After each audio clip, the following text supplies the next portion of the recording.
Assalamu alaikum and good morning. I am your science teacher Nehdia and we are studying unit number 1 human organ systems. Our today's topic is respiratory system. At the end of today's lecture you will be able to define respiration and understand the complete mechanism of breathing. All living things need energy to move and grow. They get energy by breaking down food substances. We need oxygen to break down the food in every cell of our body. Our lungs take oxygen from the air during respiration, that is also called as breathing. Breathing is the process that moves air in and out of the lungs. Respiration is the process by which living organisms use oxygen of air and food to produce energy. Carbon dioxide is also produced during this process. The parts of body used in this process is called respiratory system. How do we breathe? Our lungs have no muscles. Two types of muscles work during the breathing process. The number one is the intercostal muscles of rings. They are mainly involved in mechanical aspect of breathing. These muscles help expand and shrink the size of chest cavity to facilitate breathing. Another type of the muscles are called dome-shaped diaphragm. These dome-shaped muscles separates thoracic cavity that is also called as chest cavity from abdominals. The process of breathing is completed in two steps, inhaling and exhaling. When the intercostal muscles pull our ribs outward and the diaphragm contracts, the air enters the lungs. It is called inhaling. Exhaling. When the intercostal muscles and diaphragm muscles relax, the air moves out of the lungs. It is called exhaling.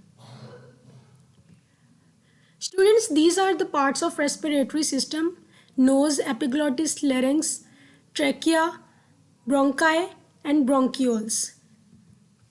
First of all, we will talk about nose and throat. The air enters through our nose or mouth. Our nose has hair and mucus to clean, moisten and warm the air. Mucus is a sticky liquid. Dust particles and germs present in the air stick to the mucus. The air enters the throat and passes through the larynx.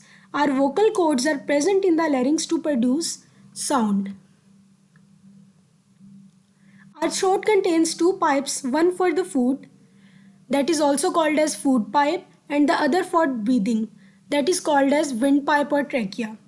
It is the epiglottis which allows things to go down the right way. When we eat or drink something, the epiglottis covers the windpipe. Trachea, that is also called as windpipe. Air passes from the larynx into the trachea or windpipe. Our windpipe is made of C-shaped rings of cartilage.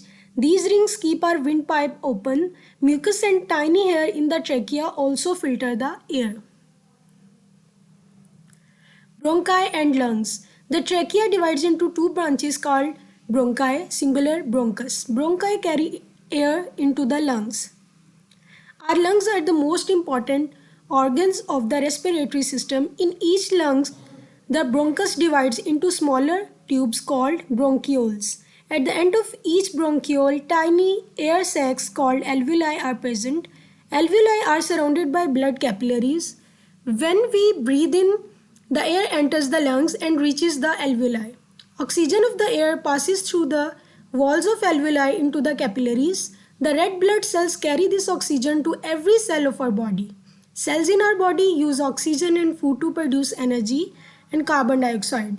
The blood brings carbon dioxide back to the lungs, and carbon dioxide leaves our body when we breathe out. Students, this is all for today's lecture. Now what you have to do is to think that why we are advised to breathe deeply after running a race. You can send me your assignments at this email ID, or if you have any query you can also ask me at this email ID. Till next time, Allah Hafiz.